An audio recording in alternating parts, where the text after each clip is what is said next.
see Kestrel given over lightly, but with Catherine and the Krull taking off the board, this, it's just, that is NA drafting right there. It's almost hard to say it, but it's so much easier for us to predict the North American drafts because they stick to the meta so much heavily.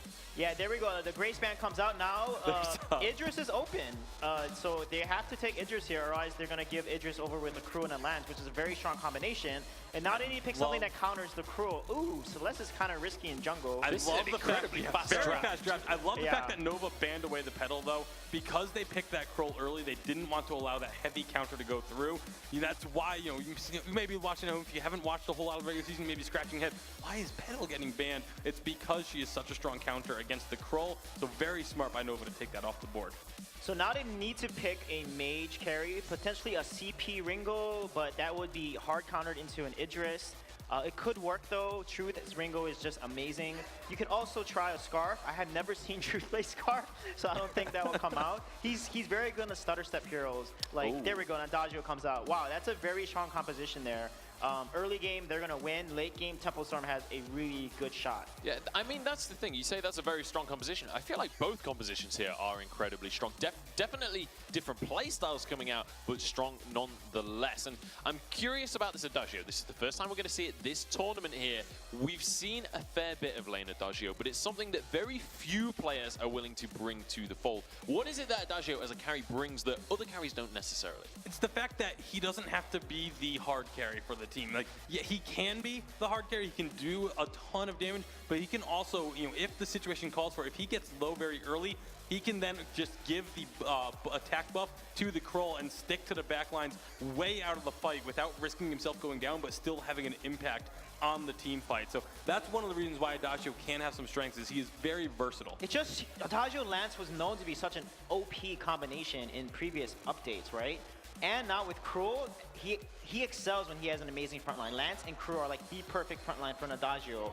So as long as Adagio is not focused down and he's hitting from the backline and healing the Krull, and Krull has a sustain with his smite, it's really hard to play against this composition. Yeah, I have to say, when Krull comes into the mix, he is always the center of attention. He's one of those picks that really steals the limelight because he is just such a strong initiator, such a heavy playmaker, and you have to be so aggressive when you're playing him that it's kind of hard not to focus on the Krull when he comes into a composition. We'll see whether that's going to be a major factor. So we've talked about how that composition has to work out. How do you play into that? What is the call when you're going into this Adagio Lance Krull? How do you play around that composition?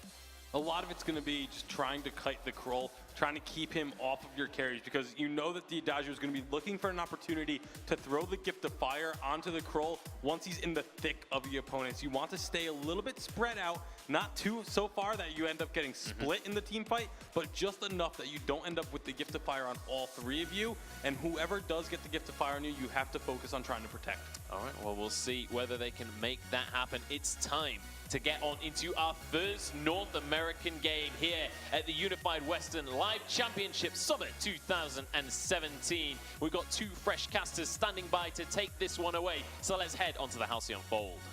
Thank you very much, Munchables. It's myself, Dalsy, and perhaps not the so fresh Denominate, but lovely to have you regardless. It's been a great journey so far. Day one of the Unified Western Live Championships. Now it's time for North America. Nova versus Tempo Storm. Denominate. I am excited.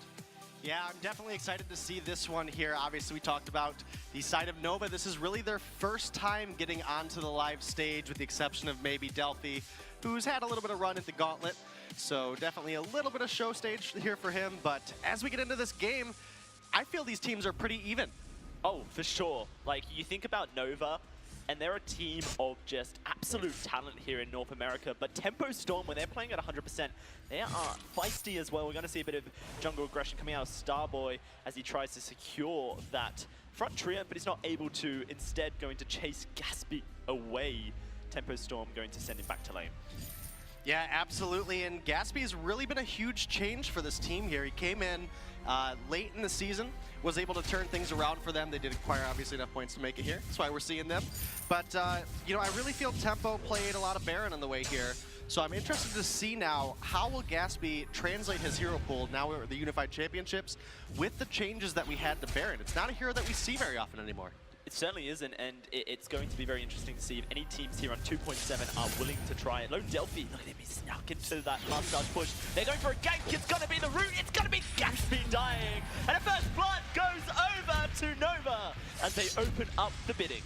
Yeah, and that first blood bounty getting onto Truth is no joking matter.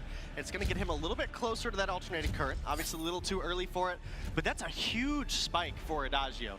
You know, you get the obvious, you get the Agent of Wrath down on yourself, you get those empowered attacks, but getting them off quicker is huge. And Hyde coming over, trying to steal away some farm, not quite able to make it. Certainly isn't, and Lone Delphi's chasing. He's not going to chase too far, but this is quite an interesting jungle matchup, the Cruel into the Celeste. One has such early game power, the other one looking to scale. Well, I think they both scale pretty decently into the late game. Obviously, once Celeste hits that level 8, which she'll do quicker in the jungle, more experience in the jungle as long as you're not getting invaded by Krull. So once we get those overdriven Heliogenesis, I think Hyde is going to have a lot of pushing potential, specifically against Truth's Adagio. He's, not a hero that has a whole lot of mobility in his kit, so there's a huge amount of lockdown potential. I love it. We've got Starboy on the stage, and he is just spamming that taunt every time he hits an Impale. And too right as well. Starboy, such a character here in the North American Vainglory 8. It's been so great meeting him in person and just getting a feel for who he is. And he is someone who's looking to make his mark. Doesn't quite hit that onto Hyde. He will be able to escape, has to pop his boots. But there's the taunts once more. He is just looking to try and tilt tempo through that taunt. He definitely loves using that taunt. Whether you land the Impale, whether you don't, it's, nice little fun thing to do with your enemies. So, missed Impale there. If we would have seen it connect, it very likely would have been Delphi getting on to the Celeste, finding up a kill. But it is them going to be turning their attention now onto this Elder Treant, looking to just get as far ahead as they can on this Krull. And Delphi's getting to the point in the game where he can really start to be aggressive, and when he finishes that tension bow, it's going to be a huge spike for this Krull. Certainly is, and it's going to be timed quite nicely with the alternate current for Truth as well. If Truth is able to push this wave in and secure these last couple of CS, sitting on 1300, he's going to have it very shortly. 10 seconds till that jungle intensifies, and we get the shop spawning in the middle of the map, and you can see Nova immediately rotate down. Well, not only is this so they can get their items to nominate, but it also secures the jungle shop, which means that Tempo Storm, if they wanted to purchase now, can't. And that's just tempo control, excuse the pun, over to Nova. Yeah, and again, Nova's really turned things around coming through after the first split. They were able to find a bunch of points, landing the number 3 seed. So really have come a long way. And this is one of those teams that it's, very, we can see a team that looks like one of the best teams in North America, or if, they're having a bad day, might not necessarily see it. We have a Fountain now complete for both sides. Yes, Fountain's exciting to nominate. Truth has finished his alternating current. No, Delphi has finished his tension bow, but it's actually double CP on the side of Tempo Storm. They are playing double CP as CP Idris, as CP Celeste. This is something very intriguing. We'll have to see if this works. There was a lot of talk whether or not double CP would come back into the meta in 2.6, and whether it would come back at all. Bit of a fight happening in the jungle. Starboy just taking harass here. Nova not really looking for a fight of their own. They are going to back away. But talk to me, double CP. Is this a mistake, or is this just Tempo knows something we don't? I think the double CP works into the Adagio Krull combination just because Adagio on that back line, he's going to be using his abilities to empower himself. He is very vulnerable to that double attack coming from that chakra on both passes. And obviously with Delphi trying to dive that back line, he's going to put himself in a position where it's going to hit him as well. Now, I think we got to look at the CS though. Truth sitting at 60, almost 60 CS, and Gatsby just hitting up on 40. So definitely a big advantage starting to form for Nova here. And that's something that is very typical of the Idris into Adagio matchup. You can really run away with it due to the harass that you can put out. Do see Lost Boy Top taking a bit of harass here as Nova just once more securing control over the middle of the map. Truth, he is right on track for a bit of damage. If Solar Storm comes out of high, but really just doesn't do anything because Lone Delphi is able to secure that front treant, which will heal him back up to full. And now Tempo and Nova all in the lane looking to see what they can do here. We have Gatsby finishing his Shadow Glass. It's just a little bit under his average. There's a lot of damage. Can he do anything with it? He does get caught under the turret. That is him being bursted. And that's a huge ultimate coming down from Truth. A second kill goes over to him. And Nova now with a bit of a lead. Yeah, one thing I do want to make note of here is both Delphi and Truth picked up a level 6 infusion, waited till they rotated up to the lane, popped that infusion, pushed that aggression early, was able to find a kill and a lot of damage down on that turret. They steal away the Crystal Sentry. This is good by Nova. So Nova is the 3rd seed in America. That's not a small feat. This team is a bunch of, I don't want to say misfits because that sounds bad, but you think about it, Lone Delphi played for Echo Fox. Echo Fox just didn't really have the success that the organization wanted. You have Starboy, who was the substitute for TSM, didn't really have any limelight there when you've got such a dominant roster. Truth, maybe an unknown player for quite some time as far as the competitive Vainglory 8 is concerned, but put them all together, there's just so much untapped power there, and over this season, they've really refined that. Yeah, they've looked absolutely amazing, and you mentioned earlier with the double CP coming out of Tempo Storm, that's going to make it a very clear build path for Delphi, who's going to be trying to get onto that front line. We'll very likely see an Aegis come out soon here for him, because that one item will negate a lot of damage coming out of both Gaspy and Hyde. No, Delphi, he's caught Gaspy here, and it's going to be Starboy coming down. It's going to be a Shimmer Strike to try and escape, but I don't think you can escape this. Easy kill goes over to Starboy, and that's just a 3rd on the side of Nova. They secured that gold miner just a minute before. Their gold lead has expanded to a whole 2,300 here. Lone Delphi's looking to try and take that Crystal Sentry. Perhaps not quite able to. Maybe they can bait Tempo into a fight here as they're going to, with the help of Truth, start to take that down. Delphi looking just to get a bit of healing so he's nice and safe. A second Crystal Sentry life taken at 8 minutes. They're right on track to remove that before the Kraken's even on the board. Yeah, Nova has really been playing the objective control game here, and I think with the Krull, this is absolutely huge for them, because obviously Krull wants to fight from bushes, so getting that sentry down is going to allow them a lot more freedom when rotating through the jungle, where Krull is really going to have a lot of freedom to, get the Shadows of Power Me onto one of these CP mages here. And speaking of the CP mages, crystal power items are some of the most expensive here in Vainglory.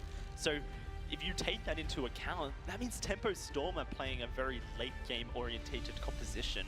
And for Tempo Storm to already be behind in tempo, to be behind in absolute control of the map, that's a scary thought if they can't, start to patch some of the holes that's in their sinking ship.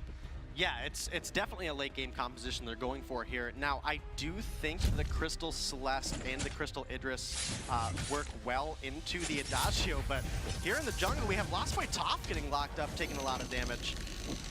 It's going to be difficult for Tempo Storm to get to a point that they can really push Truth back. Nova here, opening up this first turret will just give them absolute control of the jungle, as they'll be able to rotate freely through the lane as well as that back of the jungle. The Crystal Sentry, it's not long to be eliminated here, and you can see they're grouping up in the lane to just try and force it down. Instantly going in, a bit of damage with that tension bow. Not going to commit too hard for this Denominate.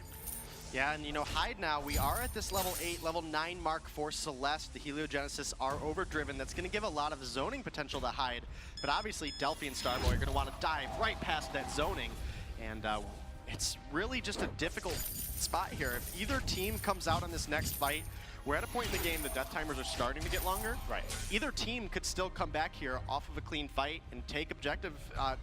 It's still very close. Only 3,000 gold difference here.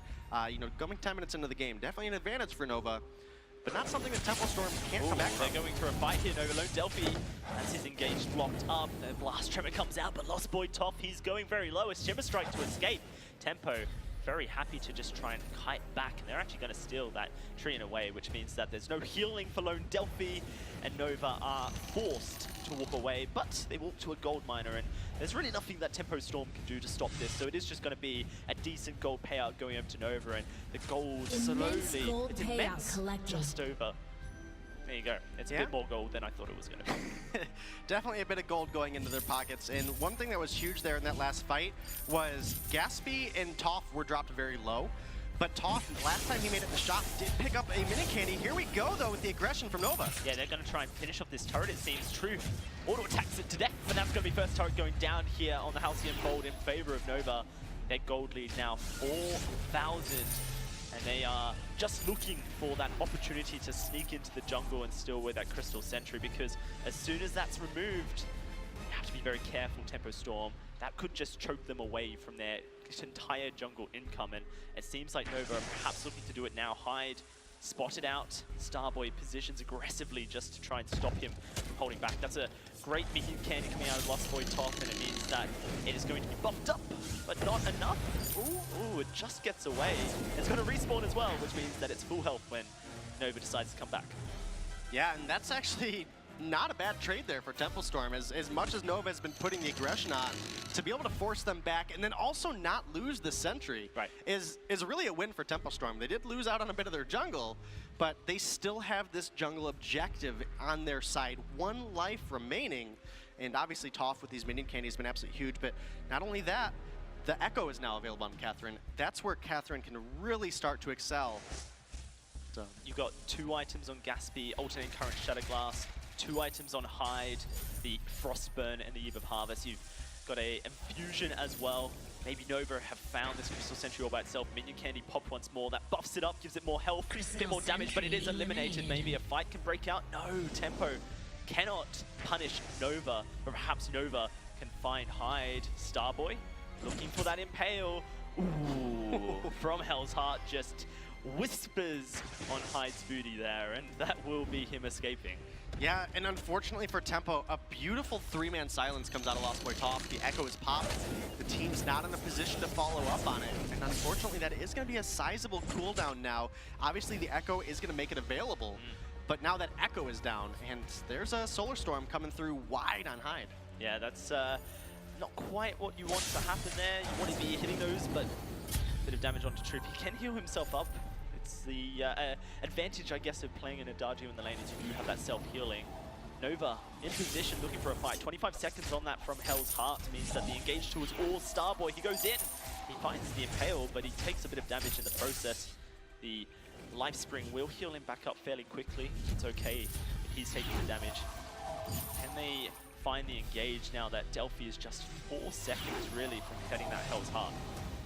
Yeah, he's getting real close to having that cooldown off. And not only that, that Poison Chip is now complete, as well as the Aegis is going to give him sustainability. But Starboy taking a lot of damage. Yeah, he really wants this fight. Lone Delphi's just trying to find the angle to be able to get on in there. He's taken a lot of damage, Starboy. He does not want to have to pop that fountain for himself. Core Collapse dodged away, but those Supernovas doing work. Truth has to escape. An Impale does land onto Hyde. And Solar Storm almost takes down Truth, but he gets the heal from himself. And that will keep him nice and healthy. Lone Delphi still has his Hell's Heart. Hyde is almost out of energy here. This could be an opportunity for Nova to go back in. Just depends on if Tempo will allow it. And we do have to pay attention that Toph did not burn the Echo or the Fountain in that last fight. Those are both available to him. Obviously, with the Blast Tremor now coming off of cooldown here very, very shortly, that is a huge engagement tool that they can use. And Truth now has the Broken Myth complete on this Adagio. And as these fights get longer, that Agent of Wrath damage can really ramp up, as well as if Tempo does get caught into a Verse of Judgment with high stacks on that Broken Myth, Truth can single-handedly devastate the team.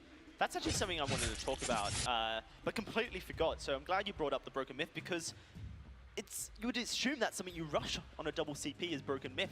Both Hyde and Gatsby went separate CP items other than a Piercing Shard. Even if you wanted to just get the Piercing Shard and then finish your Eve or your Alternating Current, it seems like Broken Myth, or at least the Piercing Shard, is a really important item for the double CP to have effective damage. But yeah, I do see that Troop hasn't finished his Aegis yet, so perhaps it's not as meaningful. Nova looking for another fight here. They're just playing with Tempo Storm. Lone Delphi constantly being that scary threat from an unseen play. Starboy, can he find an Impale? Will they look for the Impale is another question. The Kraken, she's spawned, and so perhaps they can bait in a fight by starting it up. Yeah, they definitely can, and with Gatsby having just recalled, this is a huge opportunity for Nova here. One thing we do got to point out is their infusion management has been absolutely huge. So Truth, obviously, with over half of a Crystal Infusion here in his pocket, and Delphi has that level 12 infusion in his pocket waiting to be popped. Here we go. Yeah, it's a fight breaking out. It's Lone Delphi taking lots of kills, just destroying a Catherine, who generally you expect to be fairly tanky. 25 stacks is fairly good, I feel, in a competitive scene, usually it's really hard to find them due to the fact that you can be punished a little bit easier. Nova now, without the threat of a fountain to come through, they're going to look for this Kraken. Oh dear, Starboy! He just gets deleted from the Halcyon Fold, and now both teams are captainless. Will Nova fall back, or are they going to look for a bait here? Truth, he's in the middle of two, he's going in! Hyde takes a lot of damage, here comes that Flash of Judgment, and that will be a huge amount of damage. Gatsby trying to run away, Lone Delphi going to look to charge on in. The Shimmer Strike to try and escape, but he goes towards Truth! And that will be the kill for Nova. Only Lost Boy Top to try and defend against a potential Kraken. Yeah, it was a really good pickup there from the side of Tempo Storm. Starboy came out a little too far, missed that Impale, and got trapped up by that core collapse. Cost himself his life without being able to pop any of the cooldowns. And now with this Krull, they're going to be able to start up this Kraken. And Truth pushing Toph out here. Yeah, there's a Blast Tremor up. Doesn't want to even risk the potential of a miracle still. That's Kraken unleashed in favor of Nova. Oh no. Oh, Solar Storm whips away. That is a huge cooldown. 40 seconds in the next team fight. Surely going to happen before that's back up. Yeah, definitely with the way that Nova has been very aggressive this game. You know, it is a fairly low kill game, but that's not because the aggression hasn't been there. It's because the chase has been, you know, not as strong. It's been Toph making good disengagements with that Blast Tremor. Still no broken myths as well for Yeah. this double CP composition, and they're not going to have them anytime soon. They are so much gold away from finishing them off since they've had to invest in infusions. Turret falls. Here comes Nova looking to try and push the base, and Tempo Storm, a risky decision, double CP. Seems like they may be just paying a price for it as this turret starts to fall. Good block onto the Hell's Heart. That's a stun, in fact, onto Lone Delphi. And Impale comes out high. He's knocked to death. And now the turret will fall. Gatsby trying to escape, but he's on the wrong side of a wall. He's going to Shimmer Strike, does it, and avoids the Burst of Judgment. A kill goes over. Gatsby escapes. Maybe now they can finish off this Kraken. Lone Delphi and Starboy going to just walk on up, try and take this turret down. Lone Delphi can do a lot of damage, and Gatsby does not want to risk it. That's going to be another turret going over to Nova. A 3-turret push for them. Tempo Storm just about has the money to finish their Broken Myth Salt. This has to be the turning point for their double CP composition. Yeah, it's definitely a huge opportunity, but that game was almost over there, Dowsy. One thing that came through, Toph, we'll see it here in the replay. We did see, obviously, Hyde drop very, very quickly. A good silence comes through out of Toph. They're able to find a decent amount of damage here in return, but Hyde just out of position. And then right here, Truth goes ahead and queues up the Verse of Judgment, but Toph comes in with a stun. That very likely would have killed Gatsby. Truth was sitting on 5-6 stacks at this point of the fight. Toph really saved the game here for the side of Tempo Storm. I spoke to Toph before this game started, and I asked him about his performance against Gangstars in London's Unified Western Live Championship. For those who may have not watched, Tempo Storm, a hyped team, a team that had taken down Gangstars just previously in the Vainglory 8, 3-0'd. Gangstars went on to play Cloud9 in the finals. It's a great run by the organization. They have something to prove here, and Tempo Storm, they want to be going into this Los Angeles Unified Western Live Championship and performing to the expectations of their fans. Yeah, I think both of these teams really have a lot to prove here, especially Nova with a huge performance so far. Their first time on stage has been absolutely huge, and we really got to see Tempo Storm tighten up a little bit. Lost Boy Toph has landed some really good silences, and the team just hasn't focused and followed up on it well enough to really take advantage of that ability. And then next thing you know, you've lost everything off that silence. Well, they've got their broken myths now here to nominate, but Gatsby, in fact Hyde, missing an infusion. He's not got the goal to get that just yet. A little bit of a window of opportunity for Nova, and they're taking this window of opportunity. They are starting up the Kraken to force Tempo Storm to come to them. That means there will be no infusion available for Hyde if they want to fight here. It is all or nothing right now. Lost Boy Toph engaging, but he gets knocked back by Starboy. Blast Tremor comes through, but it's blocked on up. An Impale over to Hyde. The second one comes down, and it's that steal for Lost Boy Toph. He takes that Kraken away, but can they survive? It's going to be the kills going over to Nova. A stun onto Toph. A stun onto Gatsby. He's trying to escape, but it goes down. No Delphi's double, and Lost Boy Toph running for his life. Nova, they know they've won this game. They're marching into to the base denominator to take game 1 of this series. This should easily be game number 1. Death timers are way too long. Too many turrets stand between the Kraken and the Vein Crystal, and that is Nova taking a pretty clean victory here, not giving up a single objective. I mean, other than the Kraken steal. Beautiful steal by Toph. Unfortunately, if you die off the back of it, it's just not quite enough to get you throughout the game. Wow. What a glimmer of hope stolen away by the Nova Squadron here.